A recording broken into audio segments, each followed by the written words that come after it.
بسم اللہ الرحمن الرحیم۔ اللہ تبارک و تعالیٰ کے نام سے شروع جو بڑا مہربان اور نہایت رحم کرنے والا ہے۔ اللہ تبارک و تعالیٰ قرآن پاک میں انسانی زندگی کی تخلیق کا مقصد بیان کرتے ہوئے ارشاد فرماتا ہے، اور ہم نے جنوں اور انسانوں کو صرف اور صرف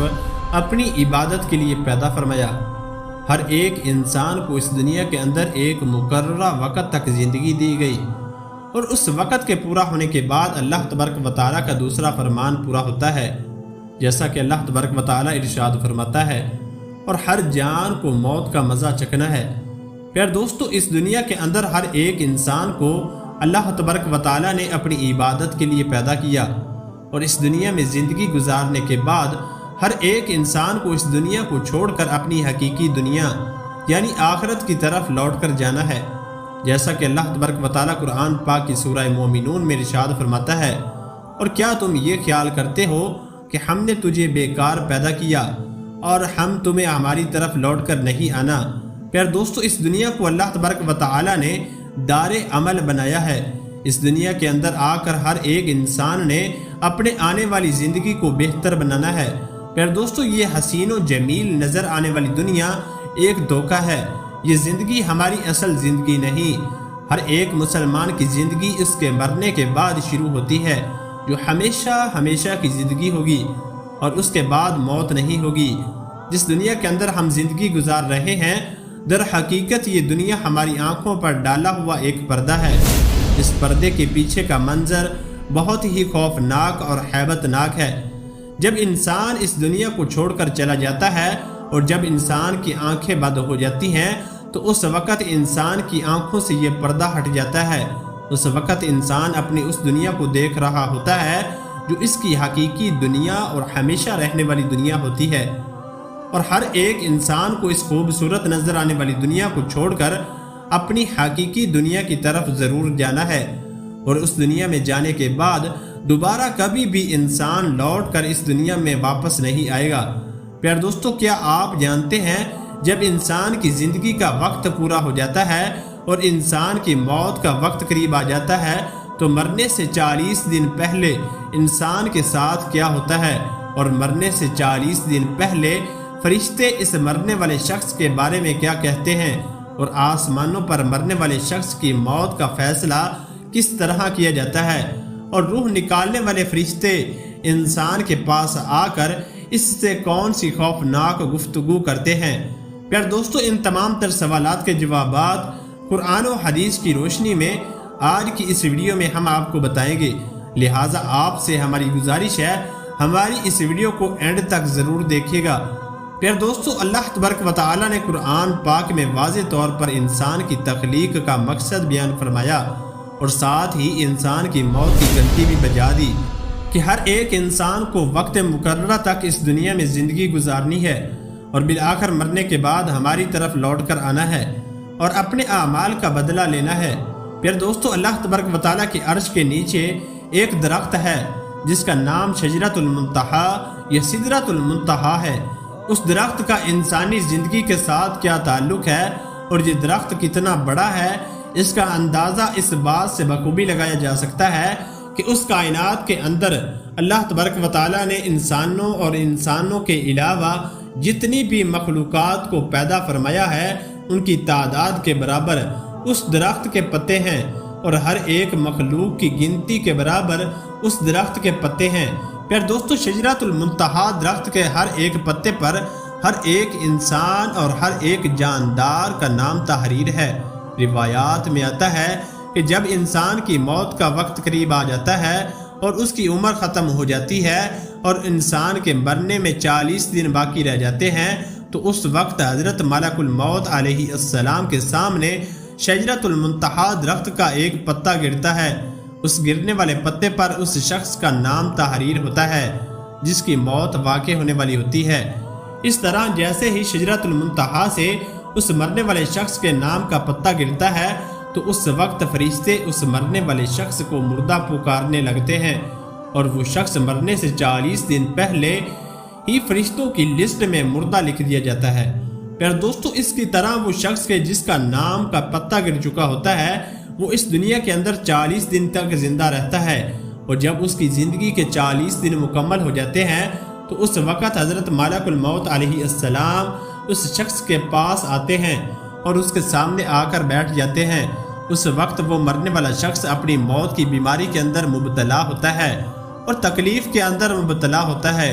جب وہ مرنے والا شخص حضرت ملک الموت علیہ السلام کو دیکھتا ہے تو ان کو دیکھ کر ایک دم سے گھبرا جاتا ہے اور حضرت ملک الموت علیہ السلام سے پوچھتا ہے تم کون ہو؟ حضرت ملک الموت علیہ السلام ارشاد فرماتے ہیں میں موت کا فرشتہ ہوں جو تمہاری روح کو قبض کرنے کے لیے آیا ہوں۔ پھر دوستو ملک الموت علیہ السلام کی یہ بات سننے کے بعد وہ مرنے والا شخص اپنے چہرے کو پھیر لیتا ہے اور اس کی آنکھیں پتھرا جاتی ہیں اور اس کی آنکھیں کھلی کی کھلی رہ جاتی ہیں۔ اس وقت ملک الموت علیہ السلام اس مرنے والے شخص سے فرماتے ہیں کہ کیا تم مجھ کو نہیں جانتا؟ میں وہ ہوں کہ جس نے تیرے بچوں کی، تیرے ماں باپ کی روح کو قبض کیا، اور آج وہ وقت آ چکا ہے جب میں تیری روح کو قبض کروں گا اور تو دیکھ لے گا اپنی اس اولاد کو اور اپنے عزیز و اقارب کو اور اپنے ماں باپ کو جو تجھ سے پہلے موت کا مزہ چکھ چکے ہیں۔ ملک الموت علیہ السلام اس مرنے والے شخص سے فرمائیں گے میں وہ موت ہوں کہ تجھ سے پہلے ایسے بہت سارے لوگوں کو فنا کر چکا ہوں جو تجھ سے کہیں زیادہ مالدار اور مال و دولت کے مالک تھے۔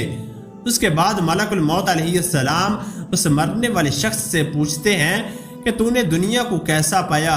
تو اس وقت مرنے والا شخص حضرت ملک الموت علیہ السلام کو جواب دیتا ہے میں نے دنیا کو بے وفا اور دھوکے باز پایا۔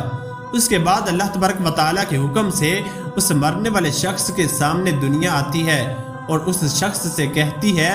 اے اللہ تبارک و تعالیٰ کے نافرمان، تو نے کس قدر اللہ تبارک و تعالیٰ کی نافرمانی کی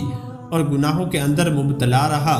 حالانکہ تجھے بہت سارے لوگوں نے سمجھایا اور نصیحت کی باتیں بتائیں لیکن تو نے کسی کی نہ مانی اور ساری زندگی اللہ تبارک و تعالیٰ کی نافرمانیاں کرتا رہا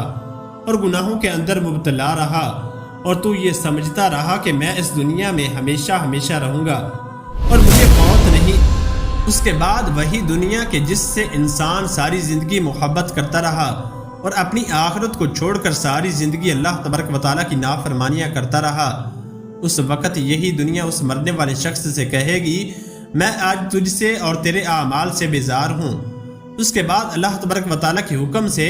اس مرنے والے شخص کے سامنے اس کا مال آئے گا اور وہ مال اس مرنے والے شخص سے کہے گا اے اللہ تبارک و تعالیٰ کے نافرمان، تو نے مجھے ناحق اور ناجائز طریقے سے حاصل کیا اور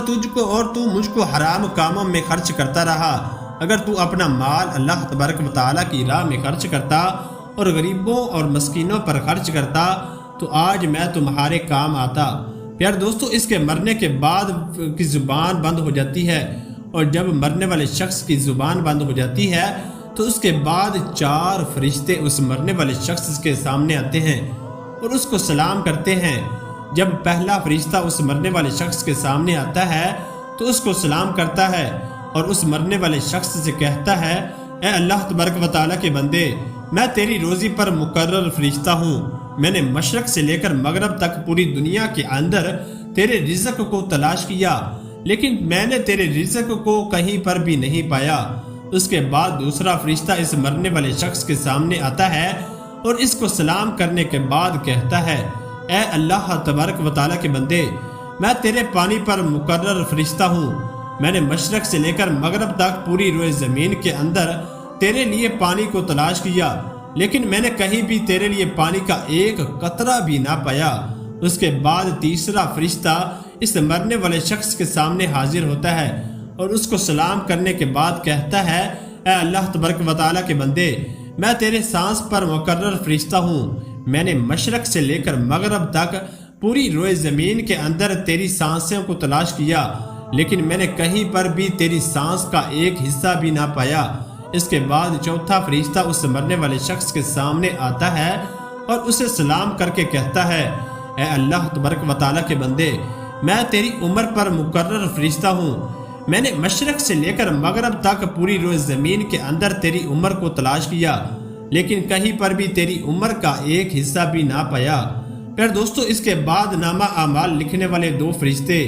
اس مرنے والے شخص کے سامنے آتے ہیں اور اس کو اس کا نامہ اعمال دکھاتے ہیں۔ جب مرنے والا شخص اپنے نامہ اعمال کو دیکھتا ہے تو اس وقت مرنے والے شخص کی آنکھوں سے آنسو جاری ہو جاتے ہیں اور وہ زاروں کی طرح رونے لگ جاتا ہے اور اپنے چہرے کے ادھر ادھر پھرتا ہے،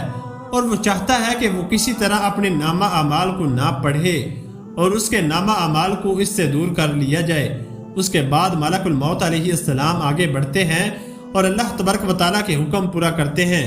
اور اس کی روح کو قبض کر لیتے ہیں۔ اگر مرنے والا شخص نیک ہو تو اس کی قبر کو جنت کے باغوں میں سے ایک باغ بنا دیا جاتا ہے، اور اگر مرنے والا شخص گناہ گار اور بدنیک ہو تو اس کی قبر کو جہنم کے گڑھوں میں سے ایک گڑھا بنا دیا جاتا ہے۔ جیسا کہ حضور اکرم صلی اللہ علیہ وآلہ وسلم نے ارشاد فرمایا، قبر یا تو جنت کے باغوں میں سے ایک باغ ہے یا جہنم کے گڑھوں میں سے ایک گڑھا، اور قبر آخرت کی پہلی منزل ہے۔ اگر کسی نے اس منزل کو آسانی کے ساتھ عبور کر لیا تو آگے کا معاملہ اس سے آسان، اور اگر کوئی قبر کے امتحان کے پاس نہ کر سکا تو آگے کا معاملہ اس سے کہیں زیادہ دشوار اور کٹھن ہے۔ اللہ تبارک و تعالی سے دعا ہے اللہ تبارک و تعالی ہمیں نیک اعمال کرنے کی توفیق عطا فرمائے اور ان تمام تر گناہوں سے ہمیں بچائے جن گناہوں کے اندر مبتلا ہو کر پہلی قومیں ہلاک ہوئیں۔